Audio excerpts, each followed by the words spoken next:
Darja Kerec je rojena 20. junija leta 1973 v Avstraliji. Osnovno šolo je končala v Murski Soboti leta 1987. Srednješolsko izobrazbo je zaključila na gimnaziji Murska Sobota leta 1992 in nadaljevala študij samostojne zgodovine na Filozofski fakulteti v Ljubljani. Zaključila ga je 3. maja leta 1999. Istega leta je na Filozofski fakulteti v Ljubljani vpisala magistrski študij zgodovine s temo Sečiji, Gornja Lendava in Sobota od 13. stoletja do bitke pri Mohaču.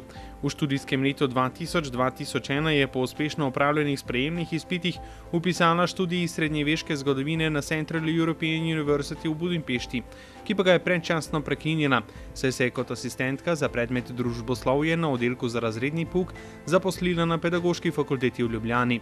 Jeseni 2001 je vpisala neposredni doktorski študij in 23. novembra 2005 pod mentorstvom rednega profesorja dr. Petra Štiha doktorirala, leta 2007 in 2012 pa dosegla naziv docentke. Osrednjo raziskovalno zanimanje Darje Kerec zajema zgodovino Prekmurja, mednacionalne, razredne, verske in kulturne odnose na tem območju, madžarsko-slovenske odnose, odnose med Prekmurjem in osrednjim delom Slovenije, v širšem smislu pa tudi srednjeevropski prostor nekdanjega Avstrijskega cesarstva in nato Avstro-Ogrske monarhije, ki je odločilno vplival na specifičen razvoj in identiteto prekmurskih Slovencev. Pri tem težišče raziskovanja usmerja na 19. in začetek 20. stoletja, zaradi neraziskanosti starejših obdobij, ki pogojujejo razvoj v tem obdobju, pa z nekaterimi temeljnimi raziskavami posega tako v starejši čas, kot tudi globlje v 20. stoletje. Specifičnost raziskovalne problematike ji narekuje tudi širši antropološko-kulturni pristop, saj zgolj s politično-vojaškimi dogodki ni mogoče celovito prikazati večplastne regionalne problematike. Pomurska akademkinja dr. Darja Kerec sodi v mlado gardo naših članic. Po izobrazbi je zgodovinarka in je predavateljica na univerzi, tako ima tako znanstveno-raziskovalne, kot tudi pedagoške izkušnje. In zavolo toga je tudi toliko bolje dobrodošla na naših konferencah. Sploh, kdaj jo poslušamo, nas za svojim predavanjem zna potegnuti v mislih v tisti pretekli čas, v katerem predava. In fej smo tudi veseli, ko se rada dotekne naše pokrajine, zgodovine naše pokrajine in te kak domačinka toliko bolje podrobno in s toliko večjim razumevanjem lejko te stvari razišče in jih seveda tudi ohrani za prihodnje rodove.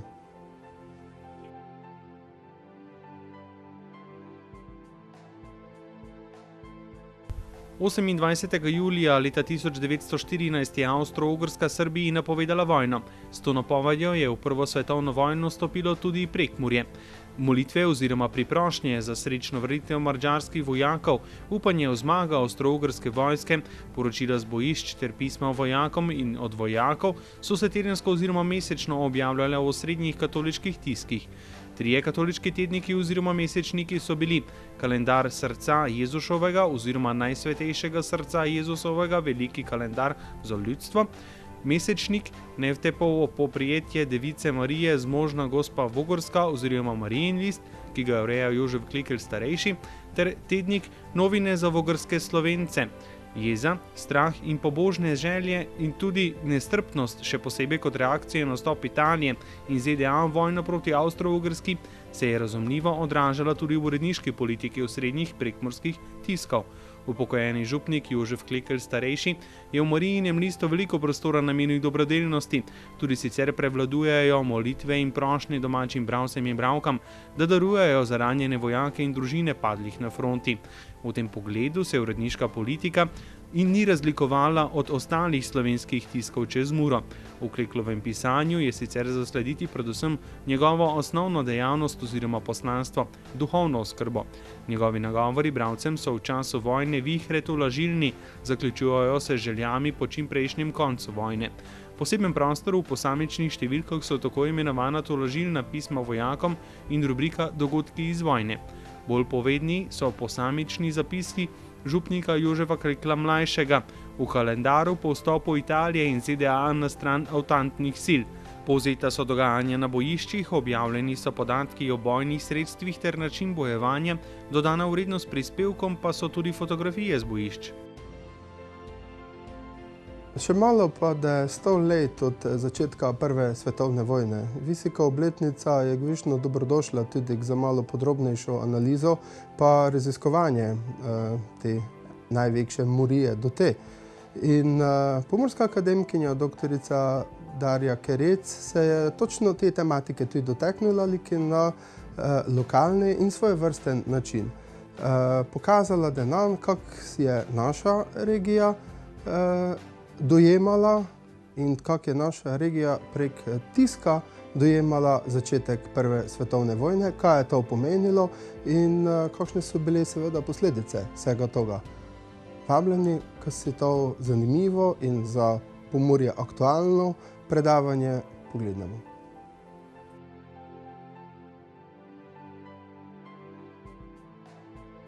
Za informiranje Prekmurcev je bil v času pred in med Prvo svetovno vojno ključen katoliški tisk, vodilni informator po pomoči sodelavcev Jožef Klekelj starejši. Objavljene vsebine v vodilnih prekmurskih tiskih so verske in karitativne vsebine, preko katerih se bralce poziva k zbiranju finančne in materialne pomoči za vojake ali družine padlih vojakov Avstro-Ogrske. V objavljenih člankih prevladuje odklonilen odnos do tako imenovanih antantnih sil. Veliko hvalo pa uredniki namenjajo Avstro-Ogrski ter Nemčiji.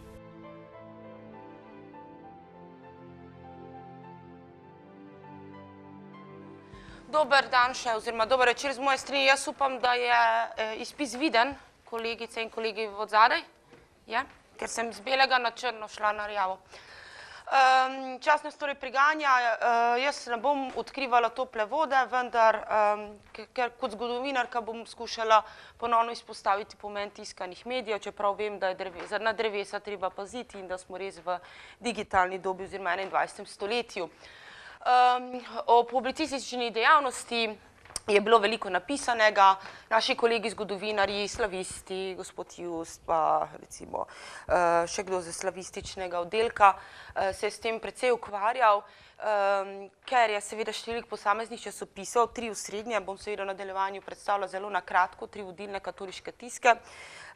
Torej pri vseh teh 3 je se zvrstilo kar precejšnje število številk posamičnih, vsega ne moremo zaobjeti, tako da je to primerno za nadaljnjo obravnavo v tiskani obliki. Ampak pomembno je, kot vsi vemo, nahajamo se v Prekmurju, kjer je v bistvu bila srčika, torej narodnobudnega boja pred pripojitvi oziroma Prekmurja nazaj k Matici, in to je bila seveda katoliška duhovščina. Vem, da to večina vas prisotnih tudi ve.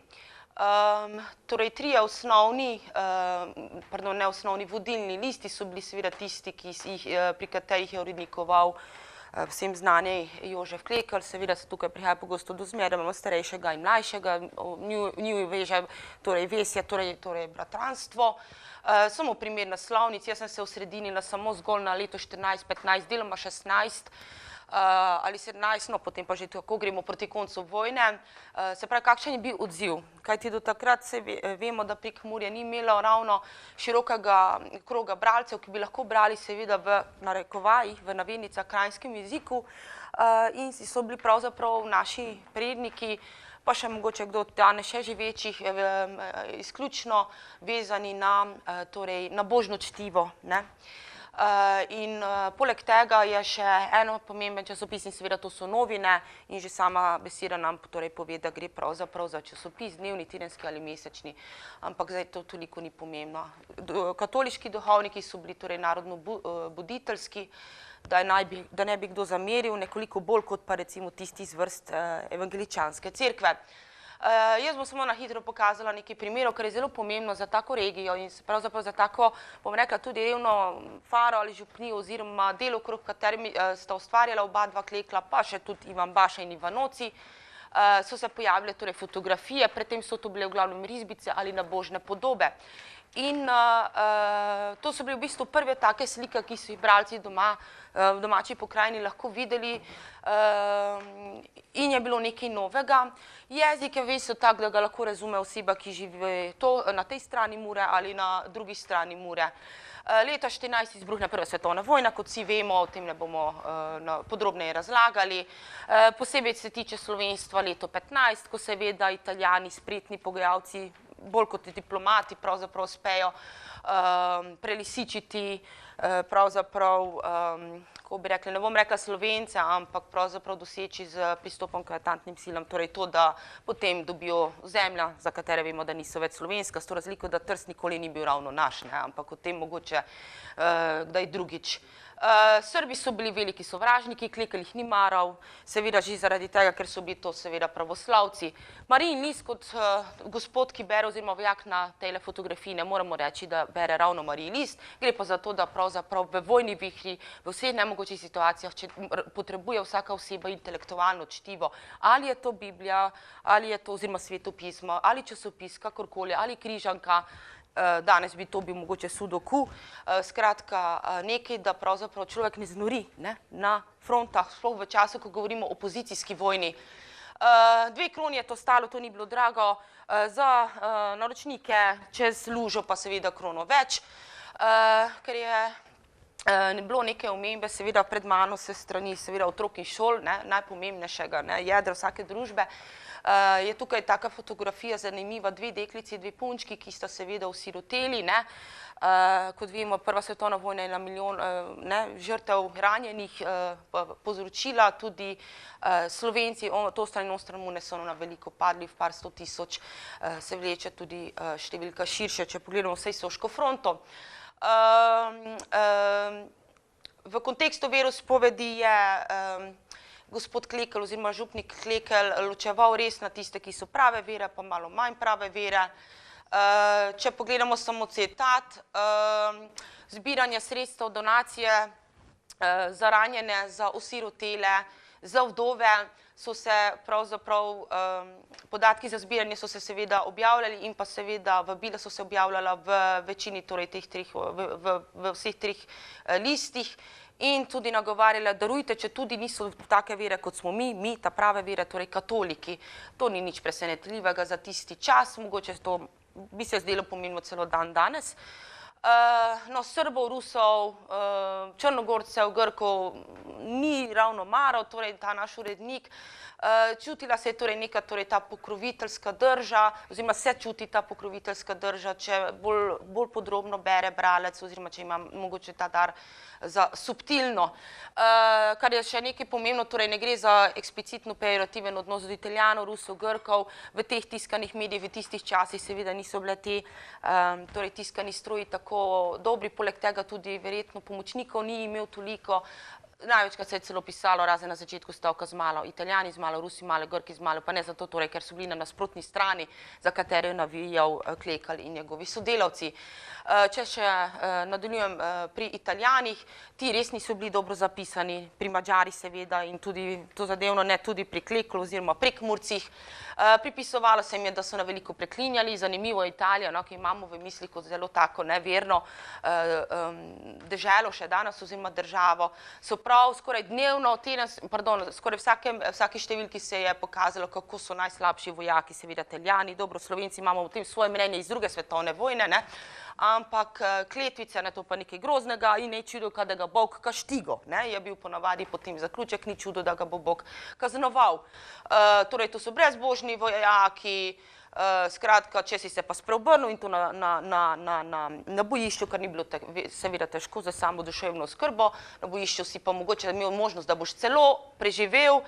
2 italijanska vojaka, 4 vas sta par minut pri grdov preklinjalo Boga, pa mater Božo, tista granata 4 je meni prizanesla, či ravno, ko sem jaz bil bližja, kak teva Italijanja je jednoga tak bujila, drugo mi pa ruka odtrgla. Torej, ergo, nista molila, grdo sta govorila, Bog je kaštigal. Mogoče še fotografije, vojna sredstva, vsi poznamo, mislim, smo slišali za iperit, za pline, za plinske maske in kar je še tega. Torej, vse to prinese Prva svetovna vojna, seveda vsaka vojna so je v bistvu možnost za poskusne zajčke. Prvi polet seveda z avionom, z letalom iz leta 1903, to je bilo nekaj posebnega, ampak avioni oziroma letale niso še odločila prve svetovne vojne, kot vemo, šele v drugi. Bolj pomembno je to, da je najbolj zanimivo za slaviste, bolj jezikoslovce, da ima mešano izraze, enkrat napiše skoraj, kako bom rekla, ne slovnično pravilno, ampak tako, kot govori v Ljubljani, drugače pa v tipični prekmurski govorici, z značilnim preglasom na črko U, stvari, ki mogoče katere pa, določene besede pa mogoče mlajše generacije celo prekmurcev ne bi razumeli. Lago je slabo vreme, bitje so bitke, torej plural ali pa bit kot ednina, zračne ladje, zrakoplovi, seveda vsi razumemo, je pa zabavno torej to prebirati. Podmorske ladje, čuvajoče maske ali zaščitne maske, te so mogoče danes še posebej aktualne, zrakoplovec, štuki, torej to so topovi in pa strojne puške, strojnice oziroma kasnejši mitraljez. Italijanska, ponavadi brez samoglasnika spredaj in pa pogučavanje, se pravi kot izraz za tajno paktiranje Italije in Antante, to je zelo zanimiv prispevek, ki ga bom mogoče razširila in ki ga kasneje objavila in res v Zagorčenem opišuje, kako so si drznili, se pravi pridružiti Italijani, torej Antanti. In za zaključek samo tole, ena zgodba, torej vzrok, torej ženska, brez žensk ne moremo, oziroma ne morete, moški bom raje rekla, moški predstavniki. Leta 1907 sta se sprla dva vojaka za srce določene mladenke, ki jo je uspel dobiti, mislim, da ne bom narobe rekla, Mihal. No, nekoliko let kasneje izbruhnila vojna, na Poljskem sta stala sicer v isti vojski, ampak nekoliko metrov narazen. V primeru je prišlo do tega, en je izgubil nogo, pa bil zadet v prsni koš, Mihal je imel pa odstreljeno desno roko pri ramenskem sklepu, torej Mihal je bil ta, ki je Ivano speljal punco in v zgodbe, lej ga, spet poseže tukaj, božja roka noter. Na koncu sta se seveda pomirila, Mihal, ki je poročil Ivanovo ljubezen, je seveda umrl. Torej, če beremo danes, toliko let kasneje, več desetletij kasneje, vidimo, da to res niso samo čtiva, ki so zgolj nabožna, ampak pravzaprav se dejansko trudijo širše in obče osveščati in obveščati prekmurski živelj, oziroma slovenski živelj, bom rekla, v obdobju pred pa med samo prvo svetovno vojno. Hvala za pozornost.